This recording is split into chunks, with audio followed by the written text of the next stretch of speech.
Sir మా చిన్నప్పుడు ఏదైనా దెబ్బ తగిలింది అనుకో, లేదంటే ముళ్ళు గుచ్చుకున్నా ఏదైనా కుచ్చుకున్నప్పుడు వెంటనే జిల్లేడు పాలు తీసుకొని వచ్చి పెట్టేసేవాళ్ళు. ముళ్ళు గుచ్చుకున్నప్పుడు అది ముళ్ళు కూడా ఆటోమేటిక్ ముళ్ళు గుచ్చుకున్నప్పుడు అయితే అది వచ్చేస్తూ ఉంటది పైకి, అదంతా కథ వచ్చేయడం ఇట్లా అంటే చాలా వచ్చేస్తూ ఉంటుంది. అంత పవర్ఫుల్ అసలు జిల్లేడు అనేది. చాలా జిల్లేడులో చాలా పవర్ ఉంటుందమ్మా.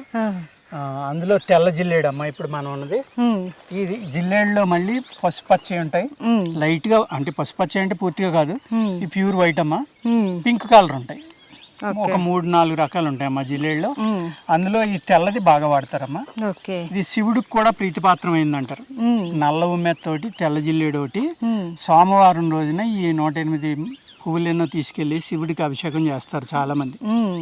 శివుడికి కూడా ప్రీతిపాత్రమైందమ్మా. వినాయక చవితి రోజు కూడా ఈ జిల్లేడు మాలగా కుట్టి వినాయకుడికి వేస్తారు. శివుడికి ప్రీతిపాత్రమైంది అంటే ఏంటమ్మా దాని అర్థం? శివుడు ఎవరు? గరళకంఠుడు అంటే విషాన్ని గొంతుకులో దాచుకున్నవాడు. అలాగే పాముల్ని ఆయన హారాలుగా పెట్టుకున్నవాడు, అంటే విషాన్ని కూడా కంట్రోల్ చేయగలడు. అదే లక్షణం దీనికి ఉందమ్మా.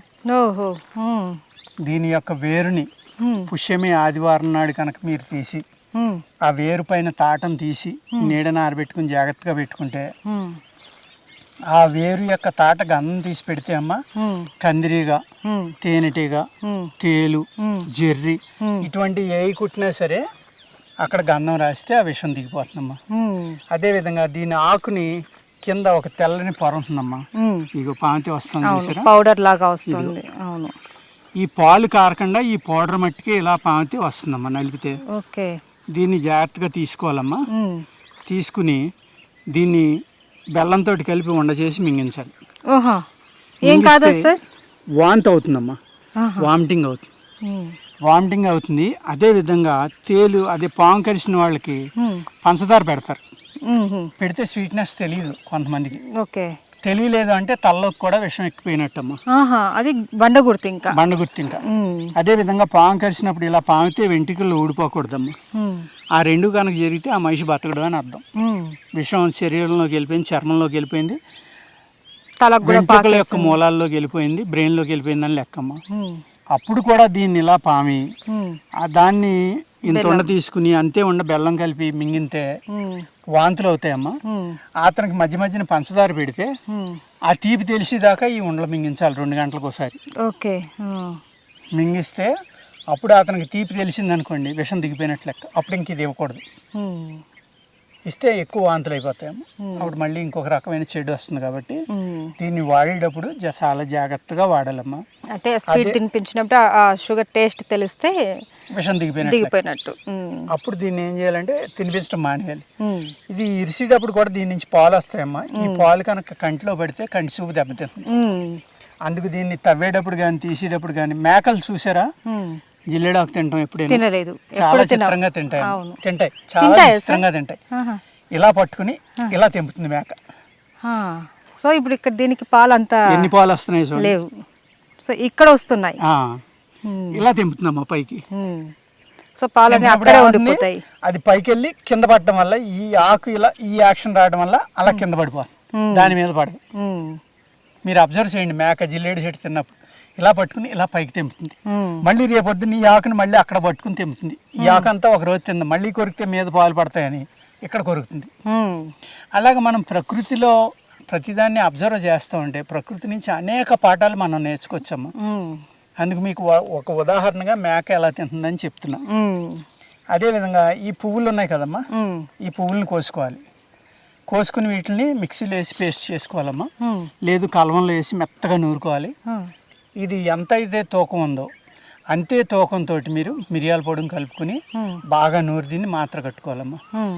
ఇది దగ్గుల మీద, సైనస్ మీద, నాజల్ ఎలర్జీల మీద అద్భుతంగా పనిచేస్తుందమ్మా. బఠానీ సైజు మాత్ర కట్టుకోవాలి, ఉదయం ఒకటి సాయంత్రం ఒకటి. ఎంత అద్భుతంగా పనిచేస్తుంది అంటే నాజల్ ఎలర్జీల మీద ఒక మిరకిల్ మెడిసిన్ అమ్మ ఇది. అదేవిధంగా ఈ మొగ్గలు ఉన్నాయి చూడండి, దీనికి పువ్వు కాదు ఇది మొగ్గ. ఈ మొగ్గను తీసుకోండి, ఇక్కడ ఇలా అంటే ఇది ఎడుతుందమ్మా పక్కకి. ఇగో దీని లోపల ఒక ఇది ఎడదీస్తే ఇడిసేస్తుంది కదమ్మా, దీని లోపల ఒక లవంగ మొగ్గ పెట్టాలమ్మా. ప్రతి పువ్వుకి ఒక లవంగ మొగ్గ పెట్టి దీన్ని ఇవన్నీ కలిపి ఒక కుండలో పెట్టి వారం రోజులు వదిలేయాలమ్మా. ఓకే. వారం రోజుల తర్వాత అవన్నీ తీసుకుని నూరి సేమ్ అంతే మాత్ర కట్టుకుని ఇచ్చినా కూడా అదే విధంగా ఇది ఉపయోగపడుతుంది. ఓకే. నాజల్ ఎలర్జీలు కానీ మామూలు ఎలర్జీస్ వల్ల ఇంకెప్పుడు ముక్కులు కారుతూ ఉంటాం, లేకపోతే తుమ్ములు వస్తాం, దగ్గులు రావడం, గొంతుకు నొస, అన్ని రకాలు ఈవెన్ సైనస్ మీద కూడా కొంత పని చేస్తుందమ్మా ఇది. ఓకే. అదే మాత్ర. అందుకు ఈ మొగ్గని అలా వాడుకోవచ్చమ్మా, పువ్వుని ఒకలాగ వాడుకోవచ్చు. పువ్వు అయితే మిరియాలు, మొగ్గ అయితే లవంగం. అదే విధంగా దీని ఆకుల్ని మార్చి ఆ మసి ఆవాలు కలిపి తీసుకుంటే లివర్ కూడా ఆకలి పెరిగి ఫ్యాటీ లివర్ కూడా తగ్గడానికి ఈ జిల్లేడు ఆకు అనేది పనిచేస్తుంది. ఓకే. సో జిల్లేడు పాలు దేనికన్నా యూజ్ చేస్తారా? జిల్లేడు పాలు ఆకలి పెరుగుతుంది కానమ్మా, ఇది నోరు పుండాడుతుంది. ఓకే. అందుకు పాలు వాడకూడదమ్మా. పాలు ఏంటంటే ఇంటెస్టైన్స్లోకి వెళ్తే అల్సర్స్ ఉంటే ప్రమాదం అనమాట. అందుకు జిల్లేడు పాలు కంటిలో పడకూడదు, మనం తినకూడదు. సో దాన్ని అవాయిడ్ చేయడం బెటర్. ఓకే. పాలు కాకుండా మీకు పువ్వు, మొగ్గ, ఆకు, వేరు అన్నీ ఉపయోగపడతాయి. అదేవిధంగా మానుపసుపు, జిల్లేడు వేరు, గోరోజనం అని ఉందమ్మా.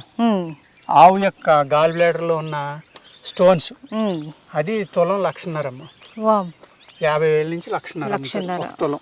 ఓకే. ఈ 3 కలిపి కనుక మనం ఒక చిన్న కణికిల కింద చేసుకుని ఆ కణికిలతోటి కనుక మీరు బొట్టు పెట్టుకుంటే మీరు ఎక్కడికి వెళ్ళినా ఎవ్వరూ మీ మీద కోప్పడరు. ఓకే. మెయిన్ నరదృష్టి లాంటి అంటూ ఉంటారు కదా, అలాంటివి ఉండవు. ఏముండవు అమ్మ, నరదృష్టి ఉండదు. ఎవరు మీరు చెప్పిన దానికి ఎదురు చెప్పరు. అద్భుతమైన శక్తి ఉందమ్మా అది. నేను ఎన్నోసార్లు దాన్ని ఇక్కడ లోకల్ పీపుల్కి ఏ ప్రాబ్లమ్స్ ఉన్నాయంటే భార్యాభర్తలు దెబ్బలాడుకోవడం, ఇటువంటి వాళ్ళకి ఇస్తే ఇద్దరు బొట్టు పెట్టుకుంటే ఇద్దరు ఒకళ్ళ మాట ఒకళ్ళు మాట్లాడు కలిసి అమ్మ వాళ్ళిద్దరూ మళ్ళీ కాపురం చేసుకుని హ్యాపీగా కలిసిపోయినవి కూడా ఉన్నాయి. సో అంత మహత్యం గలదు, అంత మహత్యం గలది జిల్లేడు వేరు. ఓన్లీ పుష్యమే ఆదివారం చేసినప్పుడే పనిచేస్తున్నాము. ఎందుకు సార్ పర్టికులర్ గా మీరు ఒక్క డేట్ అంటే పుష్యమి అదే రోజు మీరు ఇంతకు ముందు కూడా చెప్పారు చాలా వీడియోస్ లో, మనం ఏదైనా మంచి ఔషధ గుణాలు రావాలంటే పర్టికులర్ గా ఆ రోజున మాత్రమే మనం వాటిని కలెక్ట్ చేయాలి అనేసి అంటున్నారు. ఎందుకు సార్ అలా? అంటే మన యూనివర్సల్ మ్యాగ్నెటిక్ ఫీల్డ్స్ ఏ అయితే ఉన్నాయో, కాస్మిక్ ఎనర్జీ అంటాం కదా, ఆ కాస్మిక్ ఎనర్జీ యొక్క ప్రభావం ఆ చెట్టు మీద పడి ఆ చెట్టు ఆ ఎనర్జీని అబ్జర్వ్ చేసుకుని 100% మూలికా లక్షణాలు అనేవి 100% ఉంటాయమ్మా ఆ రోజు. అందుకోసమే ఆదివారం పుష్యమే నక్షత్రం అని చెప్పిందమ్మా. ఎందుకంటే అంత ఎక్కడో ఉన్న గ్రహాలు ఇంత ప్రభావం ఉందా అని మీరు అడగొచ్చు. సముద్రాన్ని మీరు ఎప్పుడైనా అబ్జర్వ్ చేశారో లేదో, సముద్రానికి ఎబ్ అండ్ టై అంటారమ్మా, పాటు అంటారు. 6 గంటల ముందరకు వస్తుంది, 6 గంటల వెనక్కి వెళ్తుందమ్మా. మళ్ళీ అదే విధంగా రాత్రి మళ్ళీ 6 గంటల ముందరకు వచ్చి 6 గంటల వెనక్కి వెళ్తుంది. అది చంద్రుడి యొక్క చంద్రోదయము, చంద్రుడి యొక్క అస్తమయం, చంద్రుని యొక్క ఏదైతే చంద్రుడు తిరుగుతూ ఉన్నాడో ఆ ప్రభావం అనేది సముద్రం మీద అద్భుతంగా పడుతుందమ్మా. రాత్రులు చంద్రుడి యొక్కది, పగలు సూర్యుడిది. అందుచేత అంత మహాసముద్రం భూమి మీద 70% నీళ్ళే సముద్రమే అంటారు, 75. అటువంటి సముద్రాన్నే ఆ యొక్క మ్యాగ్నెటిక్ ఫీల్డ్స్ ముందరకి వెనక్కి నడిపినప్పుడు మనం ఎంతమ్మా అంతే, ఈ చెట్లు ఎంత. అందుకు వాటి ప్రభావం అనేది వృక్షాల మీద చెట్ల మీద పడుతుంది. కాబట్టి ఆ ప్రభావాన్ని అవి తీసుకున్న రోజునే మనం వాటిని తీసుకుంటే అప్పుడు ప్రభావం అనేది మనకి అద్భుతంగా పనిచేస్తుందమ్మా. అదే విధంగా సూర్యుని యొక్క వృక్షాలు, చంద్రుని యొక్క వృక్షాలు కూడా ఉంటాయి. అలా డిఫరెంట్ ఉంటాయి. సూర్యశక్తిని తీసుకునే వృక్షాలు కొన్ని ఉంటాయి, చంద్రశక్తిని తీసుకునే వృక్షాలు ఉంటాయమ్మా. అదే విధంగా వృక్షంలో ఉన్న బలాన్ని సూర్యుడు తీసేసుకుని ఉంటాయి, కొన్ని చంద్రుడు తీసేసుకుని ఉంటాయి. అందుకేంటంటే ఆ చంద్రుని యొక్క వృక్షాలని సూర్యరశ్మిలో ఎండబెట్టకూడదు, దాని బలవంతా సూర్యుడు తీసేసుకుంటాడు. సూర్యుని యొక్క వృక్షాలు చంద్రుని రాత్రిపూట పెడితే చంద్రుడు తీసేసుకుంటాడు. ఇది ఒక మిరకిల్ సైన్స్ అమ్మాయి, ఒక అద్భుతం అమ్మాయి.